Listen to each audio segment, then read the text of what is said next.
All righty, let's go on the record. Although we don't really need a record, it's a TRO. Let's go on the record, Tony, on.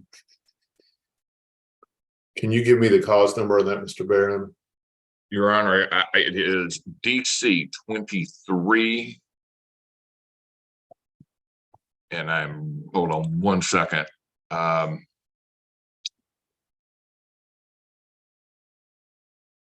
sir. Oh, goodness.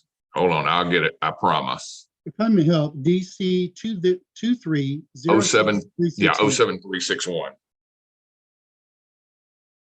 07361. Yes, sir. Sorry about that. All right.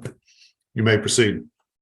Your Honor, it's obviously a land foreclosure TRO. My client received the notice of acceleration. They did not receive the notice of default. They didn't have the opportunity to cure. I have now read a portion of Mr. Weiss's response. While that may create a fact issue in this case, I don't believe it's dispositive of the application court. We would ask the court to enter a temporary restraining order stopping the sale. They can ask for whatever 1 month's mortgage payment in the interim so that they can remain whole during the pendency of the TRO before we go to the injunction here. Mr. Weiss. Well, Your Honor, there's no real basis in plaintiff's petition for the lawsuit at all, let alone for a TRO.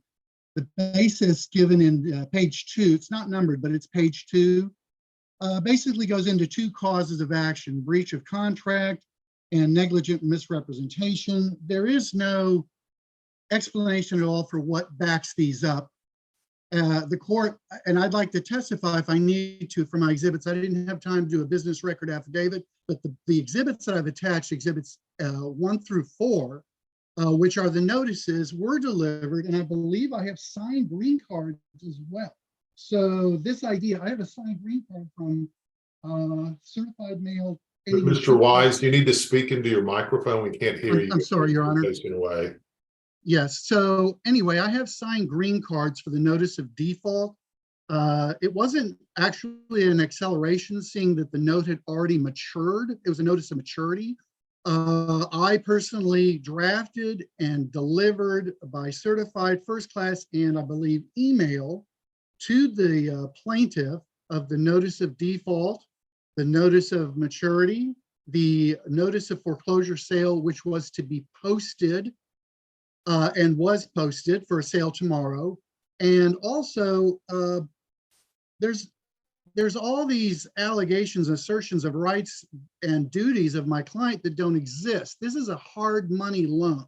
Therefore, this is not a consumer. This is not a homestead. In fact, Exhibit 4 shows a non-homestead affidavit and designation of homestead, designating a totally different property as the homestead.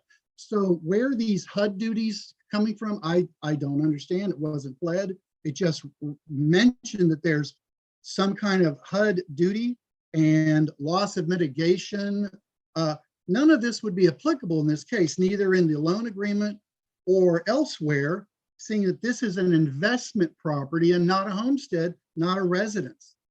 And therefore, nothing that's been pled or alleged in the petition and TRO application would have any merit. If I might, Your Honor. I'm just looking at your response right now. I'm sorry, I just got it. All right, response, Mr. Barron. Your Honor, I understand where Mr. Weiss is coming from. However, this particular hearing is not for the receipt of that type of evidence. None of that is a matter of record at this point. We are going to object to the inclusion of their exhibits. But as far as Mr. Weiss's last comment regarding whether or not there is a cause of action, Texas rules, the Texas Property Code Section 51 actually does, in fact, provide those notice requirements that are incumbent upon them, hard money loan or not.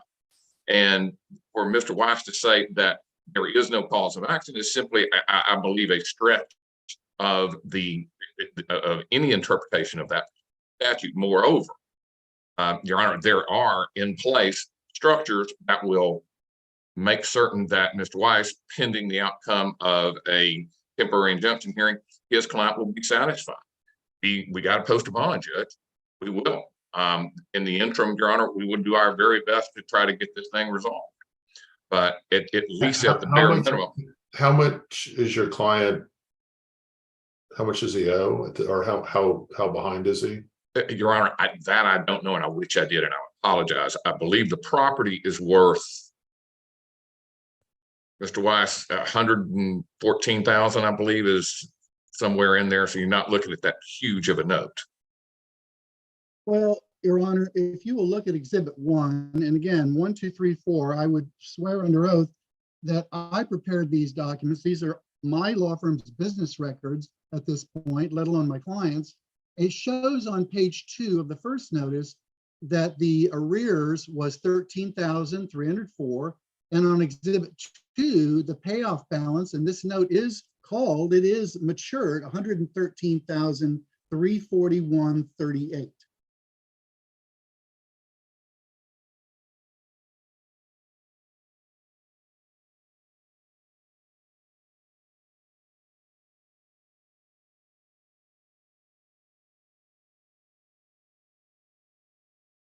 Mr. Barron, I'm not exactly clear. So what are you saying they didn't provide? Then you said that at first you said they never provide a right to cure letter, but he provided us with a right to cure letter. Your Honor, I have not seen, you got to understand, this case came in this morning, or excuse me, it came in Friday afternoon. It was on file this morning when I got into the office. I saw that it had been filed. We do not have access to all the information, and certainly not the information that Mr. Weiss does. So the fact of the matter is, all I know is that the client said they did not receive the opportunity. The only thing that they got was the acceleration of maturity. Mr. Barron, you've had a lot of these with me over the years. You know, I assume the foreclosure sale is tomorrow. Yes, sir. I mean, you have to have a probable right to recover. He provided a right to cure letter that's pretty specific. I don't see what the basis is right now of your claim. That doesn't mean that you can't, request a temporary injunction at this point. So given the record that I have before me, Your Honor, if I might, you said we hadn't received, and that we believe that there is at least a fact issue as to whether or not my client actually got it. He can say that he sent it, and he may even have a signature. Again, he's got more documentation. Judge, I'm doing the best I can with what I have.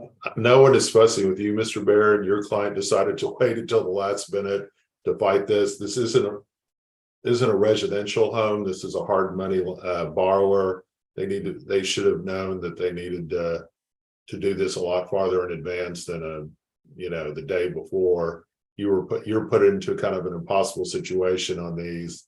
Usually you kind of get by because the other side can't get it together that quickly, but this time they did. And so I'm going to deny the TRO, and he's showing it to me. So I'm going to deny the TRO. That doesn't mean you can't bring a temporary injunction, but I'm going to deny the TRO.